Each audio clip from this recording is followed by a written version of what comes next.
quem quiser falar, por favor, fiquem todo mundo à vontade, a professora, o Felipe, que está estudando bastante a estatística, vendo o Altair. Eu não estou acompanhando, né, o professor Altair nesses últimos dias, porque estou na correria também, mas se o Felipe souber de algo novo que ele disse lá, por favor, Felipe, fica à vontade aí, tá bom? Ou tanto que você viu lá, ou o que você tem estudado, né? E lógico, isso aqui, na verdade, né, pessoal, é mais um encontro do que aula. A ideia nunca foi ser aula. A ideia de se guiar por slides foi só para ter norte. Mas a ideia mesmo não é ser aula. A ideia nunca foi essa, tá bom? Então a participação é super livre aí.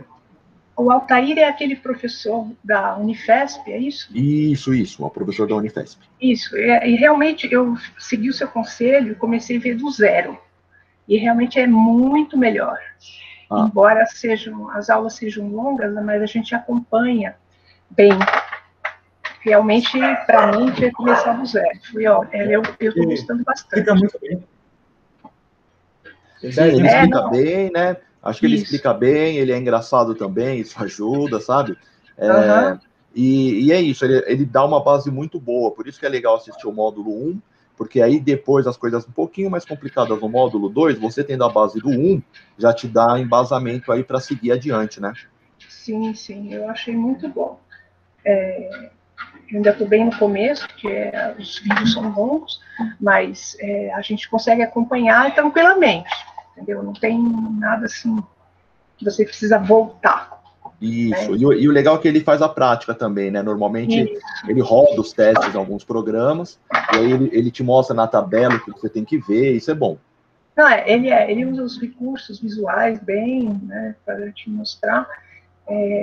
E assim, o tempo que ele fica na tela, como ele é assim, ele é engraçado, ele fala, então alivia, né? Porque ficar falando na frente, na tela durante muito tempo pode ser cansativo. Sim. Né? Como é um tema denso, ele deixa ser leve, né? Isso, ele deixa. Parece que ele passa assim por um funil e vai caindo de ponta gota. Isso é verdade. Então, pessoal, o que a gente pode falar, professor? Não, só te agradecer, tá? Que eu estou gostando muito. Que bom, ótimo, ótimo, legal. Eu sempre recomendo ele é fantástico. Eu tive aula com ele no mestrado, né? Foi lá que eu o conheci. E a partir de então sempre tenho contato com ele, sempre divulgo, né, quando posso, porque eu acho também fez muito bem para mim, acho que pode fazer bem a muitas pessoas. Então, a ideia, pessoal, hoje era só mostrar o que vimos, né? Então, a gente viu tudo isso aqui, pessoal.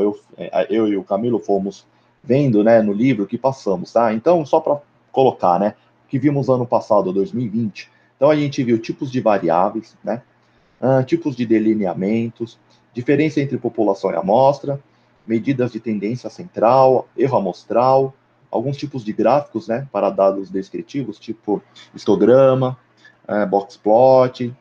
A gente também viu alguns tipos de distribuição, né? A gente trabalhou em cima sempre da normal, mas vimos outras distribuições também, né? Variação e desvio padrão, curtose e assimetria, Z-score, né? Uma pontuação aí, né? Mais padronizada, probabilidade, intervalo de confiança e erro padrão, gráficos de barra, significância estatística, né? O valor lá de P, o que é, né? O P 0,05, hipótese nula, hipótese alternativa, nível de significância, né, o valor de P, erro tipo 1, tipo 2, a gente passou por eles, falamos, hipótese unilateral e bilateral, então unilateral eu já imagino para onde vai o efeito, né, para que lado que vai, bilateral não sei muito como que as coisas vão ocorrer, teste de correlação a gente conversou sobre, e falamos do teste T, análise de diferença entre duas condições, na verdade o teste T vai fazer a diferença entre médias. Então foi tudo isso que falamos, tá bom? No ano passado, tá? Usando sempre o livro lá, Estatística sem Matemática para a Psicologia, nos baseando nele, e aqui fizemos tudo nossas conversas aí do ano todo de 2020.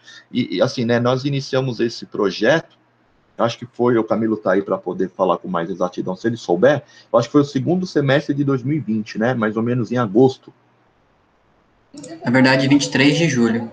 De julho, tá bom, uma semana antes de dar agosto, né? Então foi. Começamos ali e fomos até dezembro, toda quinta-feira, dá umas 2, foi bem legal, por isso que estamos continuando, e a ideia é continuar no livro, né?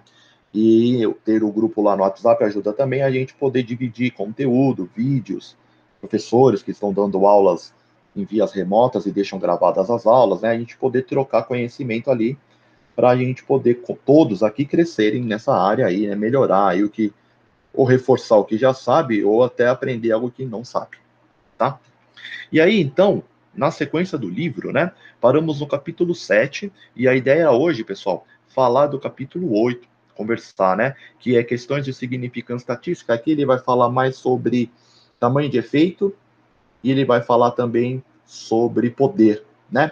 Então, até antes da gente iniciar, queria saber quem está conosco aqui, se gostaria de dizer algo, né? Ou, tanto a professora que é nova conosco aqui, ou outro aluno ou aluna que está conosco desde o ano passado, se gostaria de dizer algo antes da gente, de fato, conversar sobre este capítulo.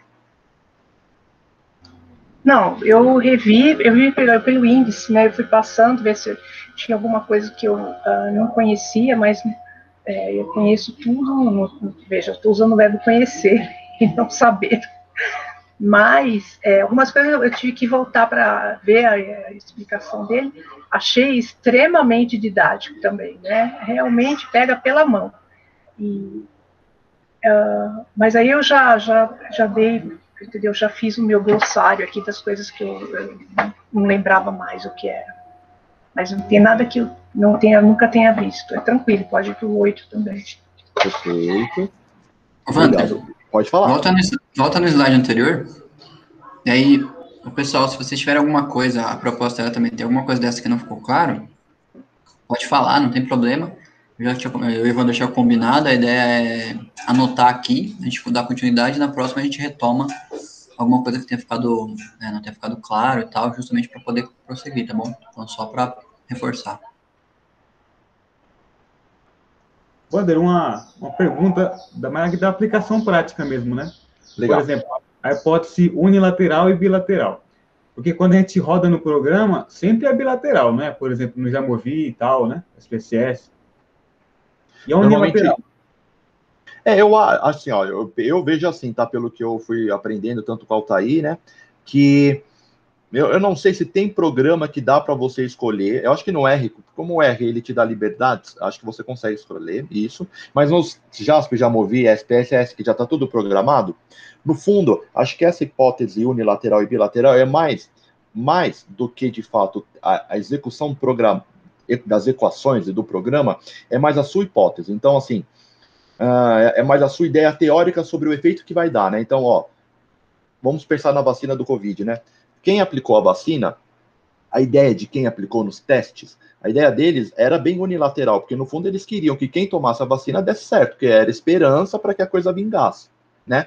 Então, aí eu acho que é mais a hipótese teórica que eles têm por trás do que, de fato, a mudança nas equações do teste, tá bom? Aí, se tiver mudanças, eu acho que a gente vai conseguir obter essas mudanças de equação. O livro não mostra a diferença na equação de nenhum dos testes. Acredito que talvez no R a gente vai conseguir pedir isso, mas não sei se tem diferença também. Por isso que até é legal a gente anotar isso, Felipe, para tentar pesquisar, tá? Mas a hipótese aqui, unilateral e bilateral, eu acho que está mais na ideia teórica por trás. Assim, vou oferecer vacina para um grupo e para o outro não. Qual que é a minha hipótese? Pô, para quem oferecer tem que dar certo. Tomara que ninguém morra e que as pessoas nem internadas vão, porque isso já é um alento que a vacina dá certo. Agora, se eu dou um negócio e falo assim, ó, eu vou dar cafeína, para um grupo e para o outro, não. E aí eu vou aplicar testes de linguagem, memória, atenção. Mas eu não sei o que isso vai dar. Pode tanto melhorar umas funções como não outras, ou eu não sei se quem tomar café vai melhorar, ou se quem tomou placebo vai tão bem quanto quem tomou café. Aí a minha hipótese pode ir para um dos lados. Então, a da Covid eu acho que é bem unilateral. Eles não querem que dê ruim a vacina, né?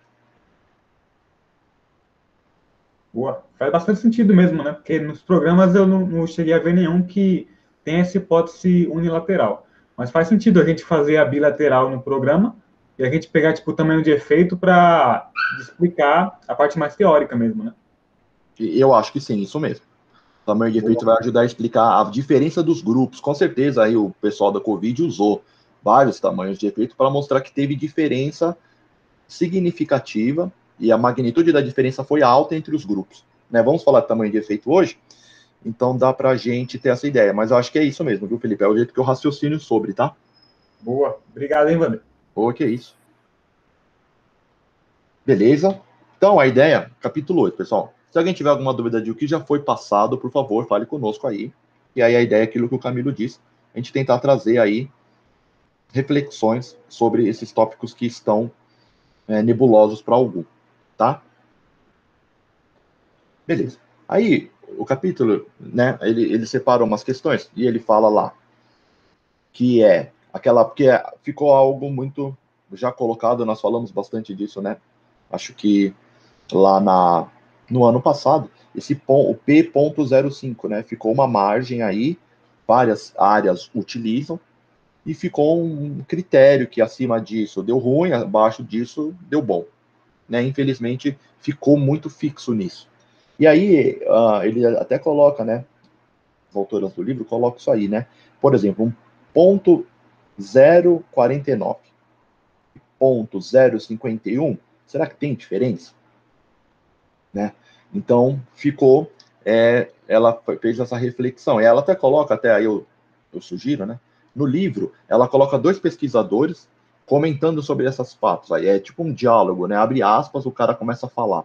Então é legal, acho que, para quem quiser saber mais, lê esse diálogo desses 2 professores americanos, um chama Loftus, o outro chama Rosenthal, e eles vão falando sobre isso aí, né? Quanto que é bom usar algo que é fixo, quando não é bom. Então, acho que é legal ver esses comentários desses professores. Né? Ela está lá no capítulo 8, tá bom? Nem trouxe aqui, porque acho que nem é o caso dos nossos encontros, apresentar esse textão aí, né? E aí ela põe uma pergunta assim, ó. Aí eu queria até ver com vocês o que vocês acham, né? Eu até vou dar um exemplo da minha orientadora também do mestrado. Por exemplo, ó, é pertinente considerar, o que vocês acham, né? Ponto 0,51 até 0,75, ambos igualmente não significativos, e 0,50 a 0,0001 como ambos igualmente significativos? Será que é a mesma coisa ou não é? E aí eu até abro aqui para saber de vocês, e só dando um exemplo, no meu mestrado, a minha orientadora, por exemplo, ela falava assim, Wander, não precisa, na visão dela, né, lógico, ela falava, Wander, não precisa pôr assim, ponto 35, ponto 22, né, ponto 022, ponto 035. Coloca que deu para baixo de ponto 05 e tá ótimo, porque a visão dela era isso, porque para a visão dela, ela concorda que 0,5 para 0,001 não tem diferença. O que importa é que o que mostra aqui que deu significativo, né? Aí eu queria saber de vocês se vocês pensam desse jeito, ou se vocês acham que 0,5 e 0,001 tem diferença.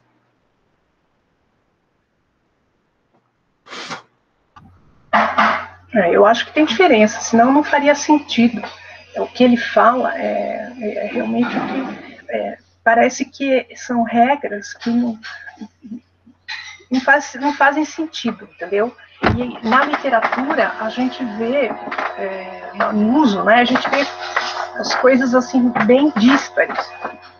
Uns usam, né, 001, outros usam 0,5, e aí se deu maior, fala, olha, mas é quase lá, aproximado, usa uns termos desse tipo para colocar, entendeu? Mostrar que o P não deu menor que 0,5, mas que ele está considerando que está muito próximo. Isso, se a gente entender que realmente 5% de chance, né? Pode ser nulo. Mas eu acho que, para mim, ainda esse P não faz muito sentido, não. Tá. Eu não sei, professor, assim, na sua área na psicologia usa, outras áreas também, efeito marginal. Alguns usam esse termo, sabe? Que aí eles falam, olha, talvez se o homem... Aí a dica, normalmente na psicologia eles colocam, olha, deu 0,55. Então, passou do 0,5, mas está perto. Aí eles falam, olha, talvez se eu aumentasse a minha amostra, eu conseguisse baixar esse P, sabe? Aí eles ficam com essa reflexão. É a mesma coisa. Eles falam a mesma coisa. Inclusive, teve uma época, uns, sei lá, 4, 5 anos atrás, que eles usavam no mínimo 70 pessoas para fazer os testes, né? Porque eles falavam que a chance de dar errado, ou seja, H maior que 0,5 era muito pequena. Então, eles queriam fazer tudo com esse número de participantes, mas nem sempre é possível, né? Então, alguns estudos no bilinguismo, eles são possíveis porque você está trabalhando, por exemplo, catalão e espanhol, que eles têm toda a população da Catalunha, ou então falantes de espanhol nos Estados Unidos, né, que se brincar é maior do que os que são monolíngues do inglês.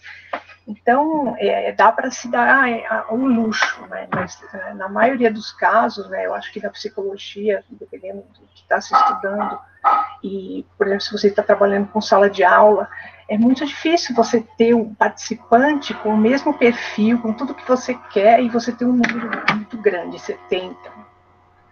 Enfim, é isso mesmo, aumentar o número de participantes. Tá, legal. Né? Aqui eles dão até a sugestão no livro, né, de dar o valor exato, né? Aí eles colocam, ó, quanto melhor você vai ajudar o leitor, porque sempre que ele vai publicar algo, vamos supor, né? Pensando em publicação, quanto mais exato eles consideram melhor, porque você vai ajudar o leitor. Então, se você colocar ponto 047, ponto 038, ponto 052, ponto 063, etc. Tal, eles acham que você ajuda mais o leitor, né? Leitor mais com conhecimento em estatística vão saber, né, trabalhar com esses valores e falar, talvez tenha um erro amostral, será que tem uma amostra pequena, um viés amostral? Então, eles dizem que o valor exato ajuda o leitor. Então, é uma dica que o livro dá, né? Que aí fica para a gente pensar sobre se a gente vai relatar o valor exato do P ou vai pôr de ponto 0,5 para tudo que deu para baixo, ponto 0,5, né? E aí eles citam esse Loftus, né? E aí ele diz, né? Eu gosto disso que ele fala, sabe? Eu sou muito visual também. Ele fala, uma figura, um gráfico, né? Vale mais que 1000 valores P. Então tem vezes que você olha o P, aí você fala, pô, o P deu significativo. Aí quando você vai ver o gráfico, as barras estão super perto uma da outra. Tipo, não parece, a diferença parece mínima, né? Ou tem vez que o P tá quase batendo ali, saindo da tal significância, né? E as barras estão bem longe, né? Então, assim, eu sempre gosto de acompanhar os gráficos dos trabalhos, né? Porque acho que o gráfico, as figuras me falam muito mais até do que o valor P, tá? Não sei para vocês, se vocês gostam de ver gráfico e tal, mas eu gosto muito de ver, eu sempre procuro o gráfico dos papers, assim, uma das primeiras coisas, antes de até do valor P, eu vejo os gráficos, aí depois eu dou uma olhada nos valores. Ô, Wander, Eu. A Juliana fez uma pergunta aqui no chat, ok, você está na apresentação, você não está vendo, né? Se acima de 0,05, se a gente teria que rejeitar a hipótese alternativa de qualquer jeito, não? Tá. Assim, meu conhecimento é bem básico, mas assim, nessa pergunta, pelo meu conhecimento bem básico, eu diria que é pertinente considerar, entendeu? Tá, então vamos lá de novo. Só qual é a pergunta? Desculpa que só para eu refletir aqui sobre. Não, que aqui está falando que é pertinente considerar que 0,51 a 0,75, ambos igualmente não significativos. Para mim, eu acho que seria pertinente considerar, porque acima de 0,05, a gente tem que rejeitar a hipótese alternativa, não é? Essa é a ideia, né? Quer dizer, não dá para rejeitar a hipótese nula, dá na mesma, né? Não aceitar a alternativa e aceitar a hipótese nula é igual, né? Mas é isso. Então, por exemplo, para você ver, né? Eu acho que isso é uma reflexão, acho que nem tem certo e errado, né? É uma reflexão a fazer. Que nem você disse, como a minha professora, por exemplo. A minha professora do mestrado, se desse 0,75, ela falava, Wander, fala que deu acima de 0,5. Porque já não deu para ela, não tem diferença na visão dela. 0,051, 0,75, tudo é não significativo. Porque na visão dela não tem graus de tá quase significativo ou tá longe. Se não deu, não deu. Porque ela quer bater em cima do 5 lá, né? E tem gente que acredita que essa graduação mostra quão longe você está, ou quão mais forte a hipótese nula é, né? Então, acho que é uma reflexão a se pensar. Acho que, de novo, não existe aqui nessa visão, na minha concepção, tá? Do jeito que eu penso. Não vai existir certo e errado aqui, né? Desta maneira de ver, tá? Mas é isso. Passou do 0,51, já não deu significativo. O que você pode pensar é, 0,51 Se eu aumentar minha amostra, se eu colocasse mais 10 pessoas, será que esse 0,51 não viraria 0,45? Entendi. E aí viraria significativo, né? É uma reflexão. Porque, tipo, se é 0,75, aí eu já não, talvez possa se pensar assim, né? Ah, não é 10 pessoas que vai baixar para 0,45. Aí é mais, né? Sabe? Tem pessoas que pensam desse jeito. Ah, entendi, Wander, obrigada. Bom, então acho que, de novo, não existe uma regra única reducionista aqui. No fundo, existe maneiras de enxergar o fenômeno, né? Eu até agora, Wander, passei pela experiência de ter que pensar nisso de formas assim, 0,51, 0,75 é tudo igual. Mas eu gosto do número exato, porque eu acho que o número exato faz eu ter uma reflexão diferente do que os 5 para cima ou para baixo, sabe? Eu prefiro até ver o exato, porque eu acho que eu vejo, ó, vamos pegar esse exemplo aqui, ó, 0,047. Aqui eu penso assim, olha, quase que não deu, né? Então você pensa, quase que não dá para rejeitar a hipótese nula, né? Então aí eu vejo que aqui o efeito que foi estudado, ele é fraco, sabe? A diferença é fraca.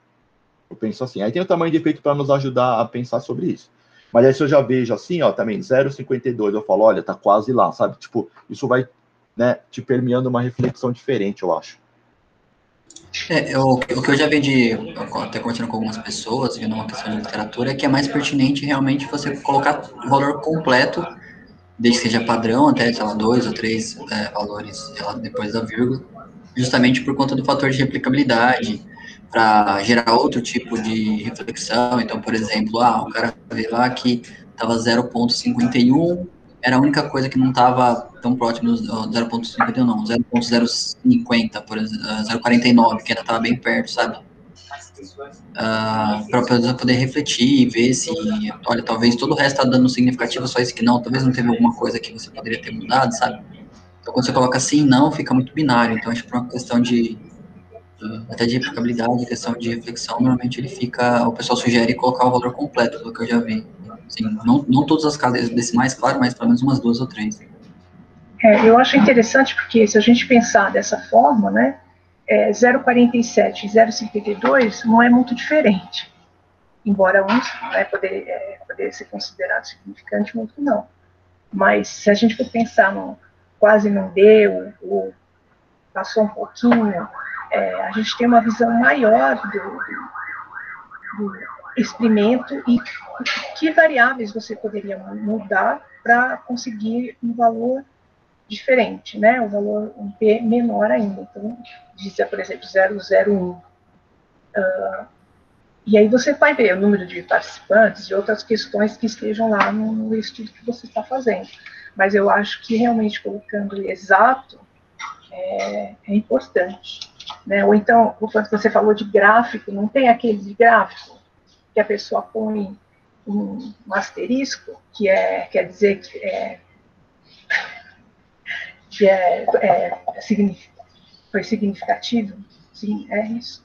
Você já viu essas apresentações, principalmente acho que em artigo é menos, mas em apresentação é normal, né? Põe um asterisco em cima e diz que então foi significativo.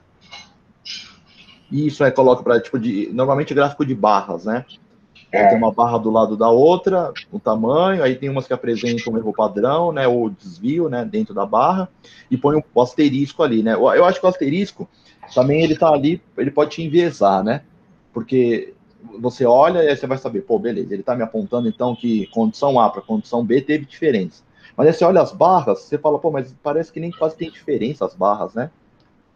Tem casos que eu já vi assim, que você fala, pô, não é uma diferença grande aí, tipo, né? Que nem eu lembro que eu fiz o meu mestrado, aí, assim, eu fiz exercício físico, cafeína e funções executivas. E aí tinha uns estudos que falavam assim, olha, o grupo que fez exercício, ele foi melhor numa função executiva no teste do que quem não fez exercício. Aí você ia ver, a medida era tempo de reação.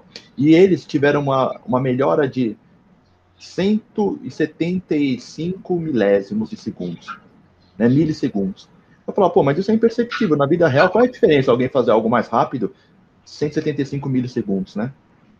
A gente batia isso na tecla. A aplicabilidade disso no dia a dia, 175 milissegundos é impensável você fazer isso, sabe? Então, alguém fazer isso mais rápido nessa velocidade, a gente debatia que, pô, isso aí não é uma vantagem. Se fosse uma vantagem na casa de segundos, né? Olha, 5 segundos mais rápido. Aí você fala, pô, aí eu vejo vantagem. Mas agora, responder um estímulo que aparece 175 milissegundos mais rápido, acho que vale como efeito, aí mudanças biológicas que acontecem no seu corpo para essa velocidade diminuir, do que efeito prático no seu dia a dia, né? Por isso que é sempre bom mesmo a gente fazer essas reflexões desses valores. Quanto mais exato, com certeza, eu também concordo, melhor. Aí o capítulo vai falar de tamanho de efeito, né? A gente já conversou sobre tamanho de efeito, acho que ano passado, quando falou de teste T, mas aqui ele repõe, né? Então, o que é o tamanho de efeito? Ele dá, assim, aqui são definições que a gente pode usar nos papers, né? A gente pode usar. Normalmente usam essas definições. Então, o tamanho de efeito, ele fala que é a magnitude da diferença entre condições ou o poder de um relacionamento, né? Ou pode ser de correlação, ou pode ser a diferença dos grupos. E aí ele fala, ó, o coeficiente de correlação, ele é um tamanho de efeito. Tá? Então, o coeficiente de correlação é tamanho de efeito. E ele fala do COEND. COEND é um dos tipos, tá? Que é calcular a diferença entre médias. Aí isso aqui é a fórmula do COEND, né? Então, x1 é a média de um grupo, menos x2, que é a média do outro grupo. E aí você vai dividir essa subtração pela média do desvio padrão dos dois grupos. Né? Você vai tirar a média do desvio padrão do grupo 1, grupo 2, vai somar, dividir, e aí você vai fazer essa conta, vai te dar o valor de D. Né? E D é a distância entre duas médias em termos de desvios padrão. Então a gente fica pensando em desvios padrão quando a gente vê os números, né? Aí, eu até trouxe isso aqui também, que é o seguinte, ó. Tem as diferenças, e aqui é tipo uma regra, tá? Então, tem efeitos que é considerados pequenos, médios e grandes. Então, um COEND até 2, né? Até 2, ele é considerado pequeno. De 2 para 5 é médio, de 5 em diante, 8, né? Em diante também é grande, tá? E aqui tem essa tal de sobreposição. Então, se a gente olhar isso aqui, ó, uma diferença pequena, vamos supor um COEND de 0,2. Vamos supor que o verde escuro é um grupo e o verde claro é outro grupo. Se a gente pegar a média, que é onde mais tem aqui, onde mais alto tá, essas distribuições, a gente vê que está muito sobreposto um ao outro. Então isso demonstra que um grupo não tem muita diferença do outro. Tem muita sobreposição. Nesse caso, eles falam que a sobreposição do efeito pequeno é até 85%. Então aqui você não vê diferença entre grupos. Aí, se você já tem uma diferença grande, 0,8, eles falam que a sobreposição é de 53 e pode ser menor. Então, aqui é bem menor que 53%. E aqui a gente consegue ver, pensando em distribuições, que há uma grande diferença entre grupos. Então, no fundo, também, esse tipo de... que hoje dá para... Antigamente não, né? Mas hoje tem como você fazer gráficos assim, no R, no Python, que eles chamam gráficos de densidade, por exemplo. Isso mostra muito bem a diferença de um grupo para o outro. Se eles estão sobrepostos, você já vai ver pelo gráfico que um grupo não tem muita diferença do outro. Se eles estão bem separados, você vê que, com certeza, há uma grande diferença entre um grupo e outro. As médias estão em pontos bem diferentes. Aqui, as médias estão quase perto, estão bem iguais, tá? Então, isso aqui é uma ideia de tamanho de efeito, tá bom?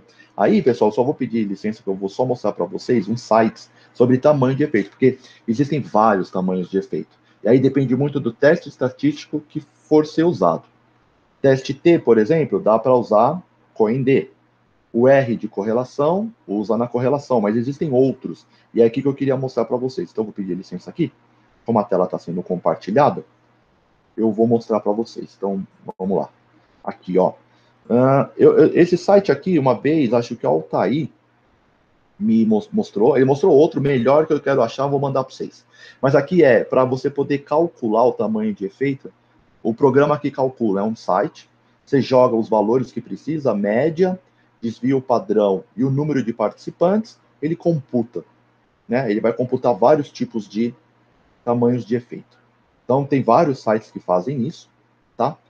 Esse aqui é mais um que faz. Então, tem esse site, então não precisa calcular na mão, dá para calcular nesses programas, né? Essas calculadoras aí de tamanho de efeito, tá bom? Então, tem isso, eu passo depois para vocês esse link.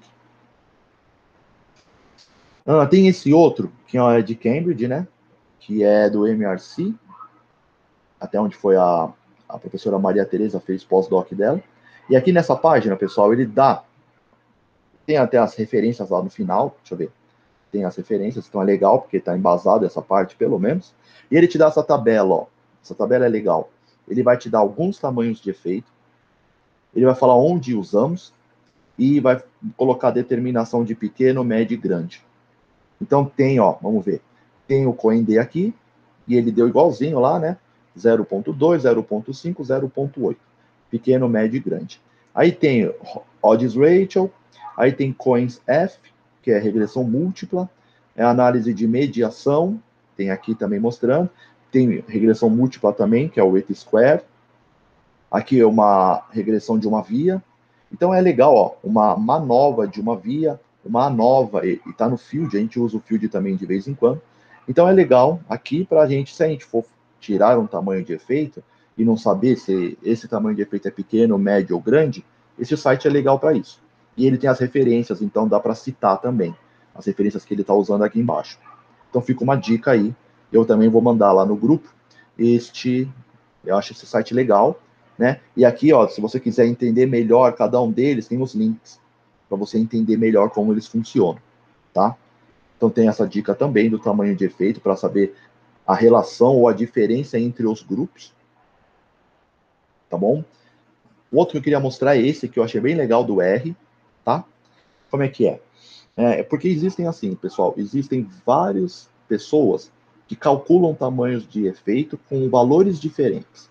E aí você tem que ver a publicação e aquele texto. Ah, eu vou atrás do Cohen, que é o mais citado, ou eu vou nesse o último citado, o último publicado, parece que ele é mais moderno, tem uns cálculos melhores.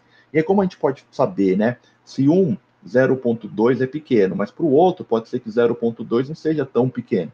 Tem essas variações na literatura. Aí aqui, com esse pacote do R, ele é muito bom por isso, ó. O pacote mesmo, cadê o nome do pacote para baixar? Acho que é Effect Size o nome, tá bom?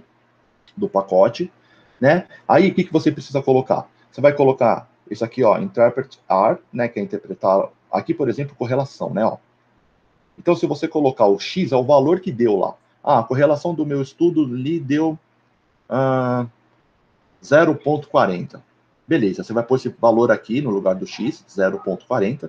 E aí você vai colocar, ó, se você colocar esse Founder, é esse estudo de 2019. E aí ele vai te dar, segundo o Founder, qual que é esse valor aí. Né? Por exemplo, ó, o R para esse cara, eu falei 0,49, né? Já seria, ó, até maior que 0,449, seria muito grande. Você teria até a referência para saber, ó, usando o Founder, minha correlação, meu tamanho de efeito de correlação foi muito grande. E aí tem outros, ó. Tem esse GigNeck 2016. Você coloca o valor, aí você pode até também comparar, né? Saber o que os estudos estão fazendo, né? Então essa página é legal porque ele já fez essa comparação. Então você consegue ver se é muito pequeno, moderado ou grande. Tem o COIND, Evans, né? Tudo aquilo ali é para R. E ele te dá vários outros, ó. Ele dá o COIND, então ele dá o Coin, mas ele dá de outros estudos, ó. 2009, desse aqui, Savilovsky. Aí tem o GigNeck de novo, falando de COIND. Aí tem esses outros estudos, aí tem Odds Ratio. Aí ele vai te dar vários tipos de interpretar, né? Tanto por Chain 2010, o Coin. Aí tem o R quadrado da regressão. E aí vai estar vários também, ó. Para Coin, pique é pequeno, é fraco, moderado ou substancial. Aí já tem o Falk Miller, pode mudar um pouco, tá? E aí é legal, gente, eu vou mandar para vocês, tá? Tem o ômega, ó, eta, y ao quadrado, e ele também sempre dá as referências no final, ó. Então todo estudo que está aqui, que a gente pode usar como referência, tem aqui embaixo também para você citar. Então isso aqui é bem rico, você pode comparar estudos. Qual é o pacote que você baixou? Eu acho, professora, que eu até usei, eu baixei na época. Eu acho que chama isso aqui, ó, Effect Size. Aqui, ó. Tá. Sim, vi. É bem ilustrativo. Não, e é ótimo esse pacote, porque você consegue, com base em uma referência, saber aquele valor para aquele estudo, onde ele se classifica, sabe? Então é muito bom, eu gostei muito. Aí eu mando também. Mesmo, que tem vários. Tem vários, isso, tem vários. Dá até margem para discussão. Com certeza, discutir de um para o outro, com certeza. Mudar uma coisa da outra, né? O que está mudando? Isso, então eu vou mandar para vocês também. Todos esses links eu vou mandar para vocês, tá? E o último que eu queria mostrar de tamanho de efeito é esse que eu achei. É tipo SPSS tutorial, mas eu acho que até é um site da SPSS mesmo. Mas isso aqui, ó, que eu gostei. Porque é uma visão geral sobre as medidas de tamanho de efeito. Aí você clica aqui, né, no Google, por exemplo, no Excel Online, ele abre para você e ele te dá vários de novo, ó. E aí o legal é que ele coloca se tem no SPSS, se tem no JASP ou se tem no GPower. Tá? Então tem vários aqui, ó. As análises que você faz, os tipos de tamanho de efeito para cada análise, pequeno, médio e grande, e se tem nos softwares ou não tem.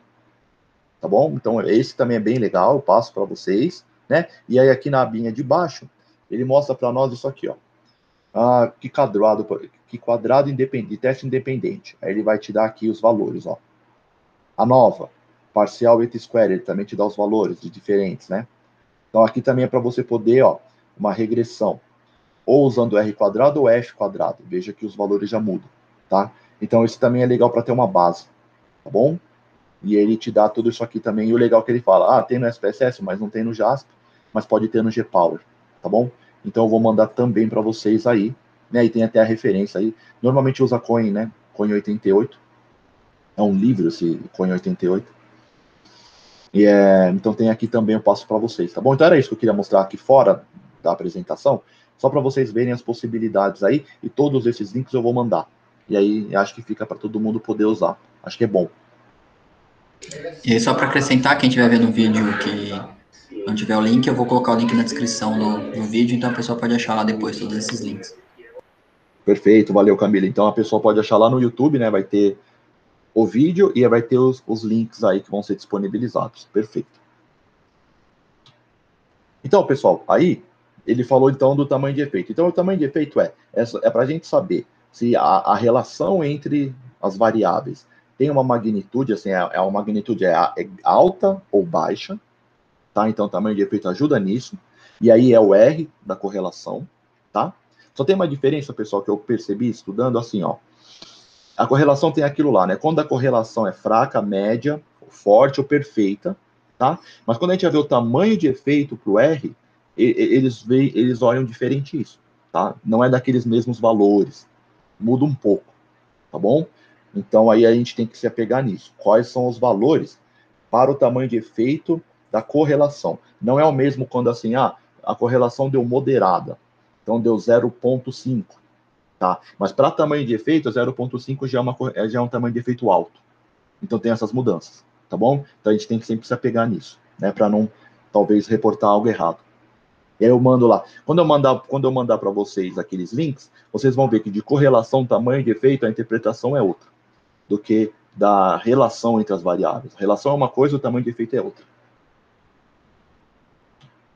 E aí o capítulo fala do poder, tá?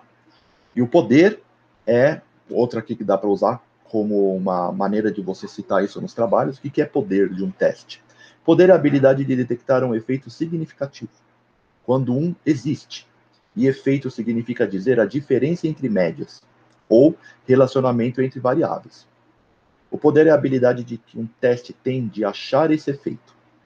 Poder também pode ser descrito como a habilidade de rejeitar a hipótese nula quando ela é falsa. Então, isso é um poder do teste. E assim, ó, tamanho de efeito, pessoal, ele, pelo menos o Altair falava, né? Eu não sei se mudou isso, mas tamanho de efeito vai ser muito uma questão, assim, do seu dado. É um dado muito interno, tá? O poder já mostra muito um dado externo, tá bom? Né? O poder já expande, assim, novos horizontes, vamos supor assim. Que outras pessoas poderiam ver o que você fez, se teve um poder alto, mostra que, de fato, aquilo é robusto para outras populações. Tamanho de efeito, normalmente a gente pode pensar muito daquela amostra que tivemos, e naquela amostra que tivemos, bem pontual, sim, tivemos diferença, tá? Então ele falava isso nas aulas, tá? Então a gente pode também, talvez, pensar desse jeito também. E aí o tamanho, o poder vai de 0 a 1, né? 0 é poder nenhum, 1 é muito poder. Então no livro tá lá que 0,1 significa que você tem somente uma chance de 10% de achar um efeito. Então, isso é ruim, né? de 100% você só achar 10% que tem um efeito, é baixo. 0,7 significa que você tem uma chance de 70% de encontrar um efeito, se ele existe. Portanto, você tem uma boa chance de encontrar o efeito. Valeria a pena gastar dinheiro nesse experimento. E lembrando, pessoal, que o poder a gente pode fazer antes de começar o estudo, tá bom? Na verdade, até é indicado isso. Tentar rodar, tentar ver o poder antes, ver quanto vai dar, né? Quando a gente faz cálculo amostral, dá para ver essa questão do poder, e aí a gente pode ver, assim, se a gente precisa mudar alguma coisa que está no projeto ou não. 0,9 significa que você tem 90% de chance de encontrar um efeito. Isso raramente acontece em psicologia, nas pesquisas de psicologia, com certeza, raramente acontece. Né? Poder a gente sempre coloca normalmente 0,8, assim, 0,7, bem mais baixo que isso. É possível ver que a gente pode encontrar um poder de 0,5, né? Que é 50-50. E aí o livro diz que já não é algo tão bom, né? Então é legal ter um pouco a mais da metade para você falar, olha, esse efeito de fato existe, né? Do que 50-50 fica tipo cara e coroa, né? Então aí não fica uma coisa muito substancial, digamos, tá bom? Aí tem fatores que influenciam o poder. O que pode atrapalhar o poder, né? O tamanho de efeito. Então, o tamanho de efeito pode prejudicar o seu poder. O nível de critério de significância, tá? O que você adotou lá, 0,05, 0,0001, vai, efeitos mais farmacológicos, né? Então, isso vai afetar o poder. O número de participantes, se é um estudo com uma N pequena, um N enorme, isso afeta o poder. O tipo de teste estatístico, o delineamento e a hipótese, se é uni ou bicaudal.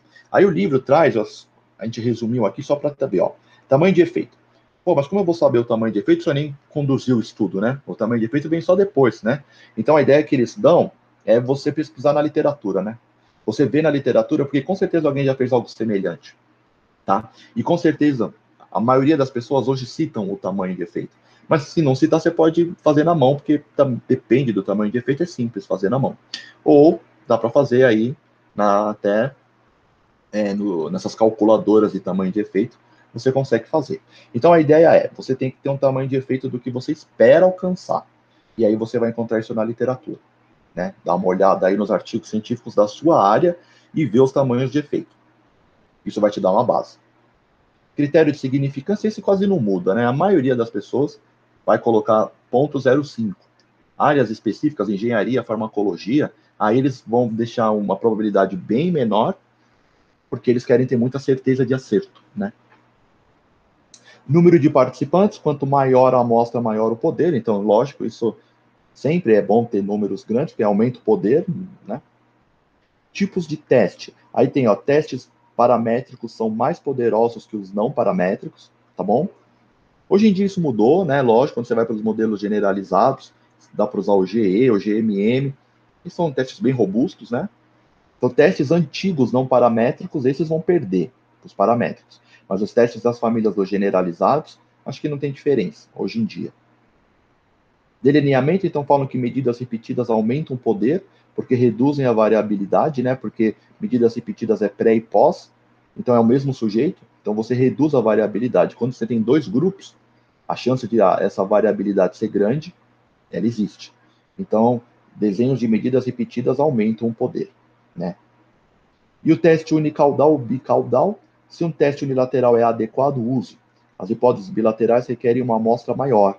Então, quando você já sabe o efeito que você espera encontrar, beleza, né? É adequado usar. Quando você não sabe, você quer exploratório, né? Para onde vai eu não sei, mas vou testar. A ideia é você ter um N grande aí para você poder ajudar na questão do poder. Então, são tudo isso aqui, pessoal, que a gente precisa ter para calcular o poder, tá bom? Então, tem programas que fazem esse cálculo, o G-Power, né? Que é um programa alemão que você baixa de graça. Tem sempre versões cada ano, a cada tantos anos tem a versão nova. O G-Power é muito usado para calcular a amostra. Mas você também consegue calcular poder, tá? No G-Power. Então, isso aqui você pode fazer a priori, né? Mas eu vou falar, eu não sei a professora, até queria perguntar a ela, se os programas, eles eu não sei, né? Pelo menos os programas que eu participei aí de pós-graduação, nenhum deles me brecou porque eu não apresentei o poder, sabe? Olha, você não está apresentando o poder a priori. Eu queria saber, professora, se na sua experiência você já teve isso. O que eu posso dizer é que isso mudou recentemente e ainda tem muita resistência, mas os trabalhos mais novos, principalmente se for apresentar no exterior ou artigo no exterior, aí eles vão colocar tudo isso. Agora, aqui dentro do Brasil, ainda, na minha área, ainda não é totalmente aceito. Até acho que tem mudado bastante, mas assim, o pessoal está trabalhando muito com regressão, e mais assim, aí ele já fica mais, vamos dizer assim, você tem que pensar mais, né? Não é simplesmente deu significativo e pronto. Mas eu acho que é uma coisa que está mudando. Tem resistência, mas está mudando. Sim, tá bom. E acho que essas mudanças são inevitáveis, né? Assim, um dia vão ser critério, né? Talvez, assim, uma pessoa vai entrar com um projeto de mestrado ou doutorado em algum programa, talvez vai ter que apresentar se ela calculou a amostra e se ela calculou o poder, né? Talvez isso já vai ser um critério para aceitação, sabe, de projetos. Acredito que será um dia. Faz sentido. Né, para aceitar, porque aí o professor, o corpo ali de professores da banca vai poder falar, entendi, tem um bom poder, parece, essa pesquisa, tal, então acho que, né, vem a seleção. Aqui, vem o cálculo do poder, pessoal. Então, cálculo do poder. O nível de poder real, 0,7, para um estudo ou experimento específico, pode ser calculado pelo... Aí tem tudo aquilo que falamos, número de participantes, tamanho de efeito, um critério de significância, então tudo aquilo que falamos são usados para calcular o poder, tá? Agora, se conduzir um estudo sem calcular o poder e encontrar um efeito significativo, era óbvio que você tinha poder suficiente. Então, a ideia, na verdade, do cálculo do poder é que ele vai já te predizer, vamos supor assim, que nem a regressão prediz, né? Vamos supor que o cálculo também vai predizer que, pô, se eu fiz tudo direitinho aqui e deu um poder alto, a chance de eu executar isso na prática e achar um efeito bom e tudo é grande também. Então, meio que ele te dá uma luz, né? Se você fazer esse cálculo antes, você já fica um pouco mais sem frio na barriga, né? Do que se você tiver que fazer no susto. Afinal, se não tivesse poder suficiente, não teria encontrado um efeito. Então, parece que assim, as coisas andam, é uma correlação perfeita entre poder e a significância do que você achar, tá bom? Se achou muito significante é porque tem um poder bom. Se não achou significância é porque não tem poder. Meio que elas andam na mesma direção. Tá? Portanto, depois do experimento, o conhecimento do poder é mais importante do que você não encontra um efeito. O conhecimento do poder é mais importante quando você não encontra um efeito, pois você não pode ter certeza se A, realmente não existia um efeito, ou B, existia um efeito, mas você não tinha poder o suficiente para encontrá-lo. Aí aquilo que ele fala, né? Como a gente pode fazer? Ele fala programas ou formas práticas de calcular. Eu nunca vi falar desse PES. O GPower, sim. O GPower é fácil. Você coloca GPower, vai aparecer no Google, você baixa. Se eu não me engano, é a Universidade de Düsseldorf, a faculdade que libera esse programa. A própria universidade libera. E você faz na hora os cálculos ali, né? Aí tem que entender bastante daquelas outras coisas, né? Quantas pessoas vão entrar, qual o teste que você vai usar, é unicausal, bicausal, isso você precisa saber, né? Ir na literatura e saber o tamanho de efeito que a galera está colocando, para você poder citar ali e falar, opa, vou usar um tamanho de efeito desse estudo, vou me basear nesse estudo. E no fundo sempre deveria ser assim, né? Sempre teria que ser baseado num estudo a priori, e você faz as modificações no seu estudo, né? E aí tem calculadora, deve ter, eu nunca vi, posso procurar, se eu achar eu mando para vocês, essas calculadoras de poder online. Eu nunca vi. Não sei se alguém já viu um desses programas, acho que o ZPower muita gente já viu, mas o CPES e calculadoras online eu nunca vi mesmo, tá bom? E acho que não é preciso, pessoal, mas eles dão o exemplo de você seguir esses estudos e fazer na mão. Não acho que é o caso, tá? Minha sugestão aí, não acho que é o caso ficar fazendo 1000 contas aí, sei lá. Acho que é bom jogar no programa e vai que vai. Tá? é que muita gente diz... Pode falar, professor. Professora, desculpa, eu cliquei aqui e muto você, desculpa. Então, muita gente diz que gente que trabalha com programas na área de engenharia e outras, que o fato de você fazer na mão, pelo menos algumas vezes, te faz entender como aqueles números, o que aqueles números querem dizer e como eles interagem. Quando você joga lá no programa e ele te dá o resultado, você não consegue pensar, ou fica mais difícil pensar, como aquelas variáveis ali estão interagindo. Fui clara? Não, com certeza, e acho que sim.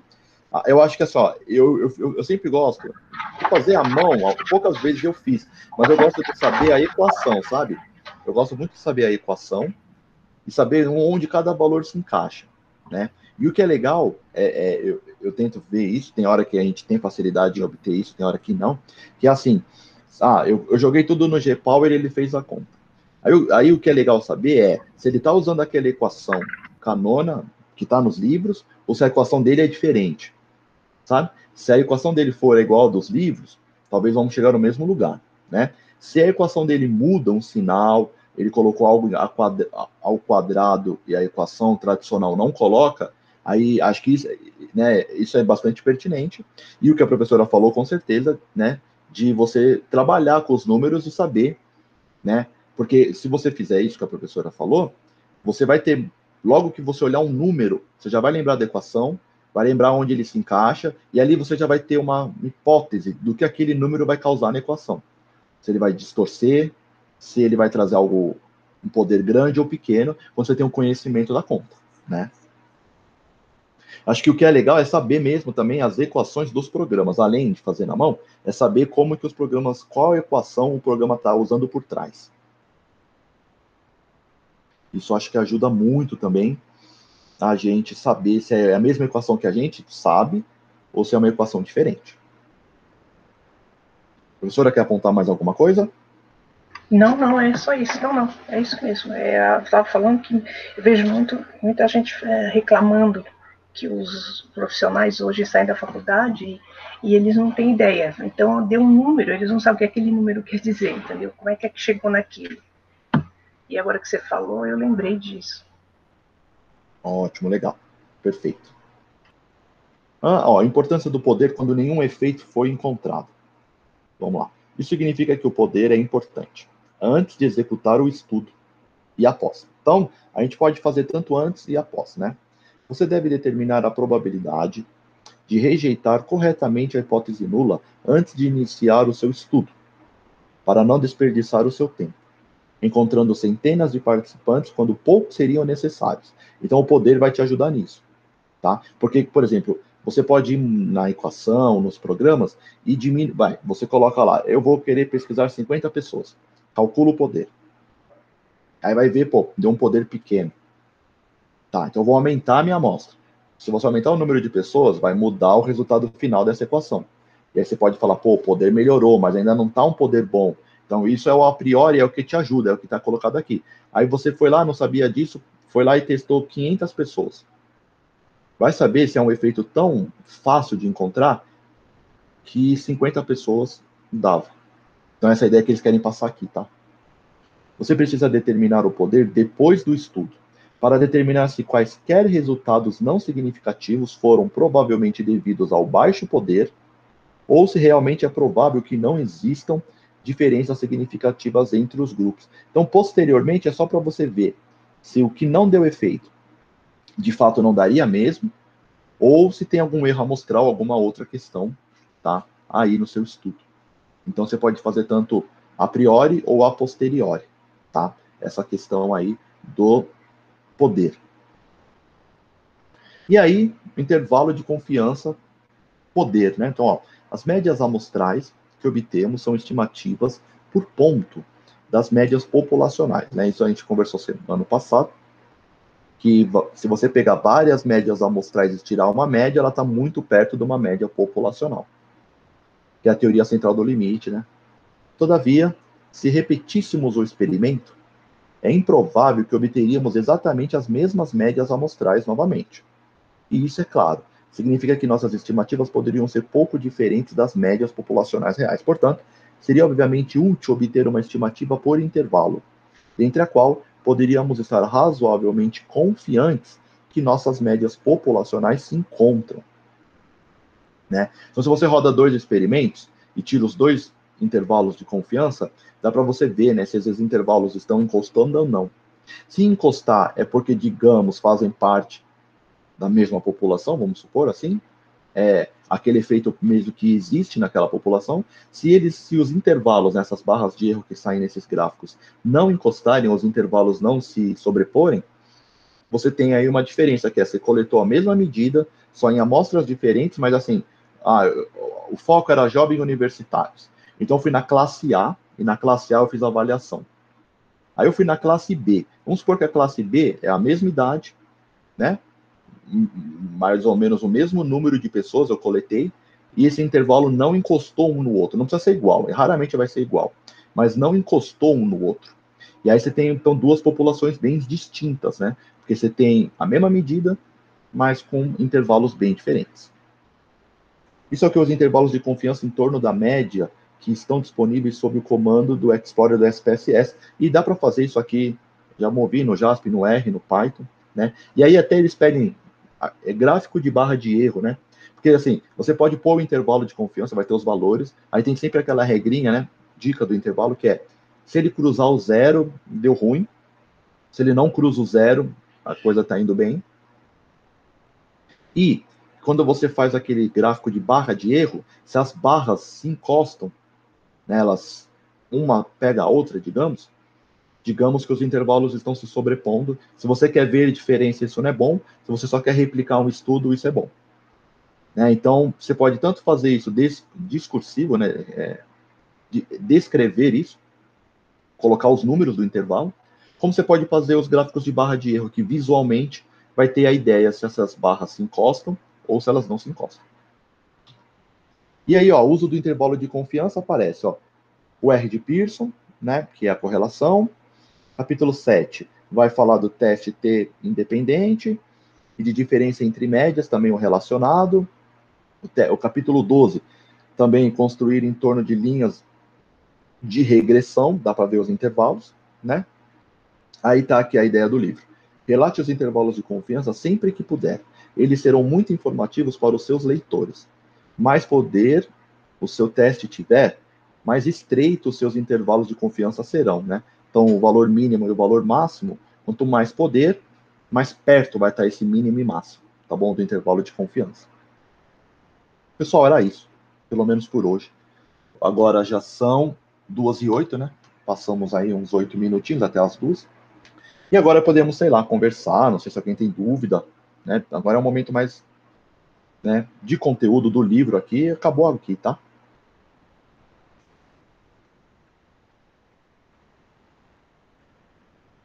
Vou voltar a vocês. Deixa eu só parar de compartilhar. Pronto. Então, pessoal, era isso. Não sei se alguém gostaria de acrescentar.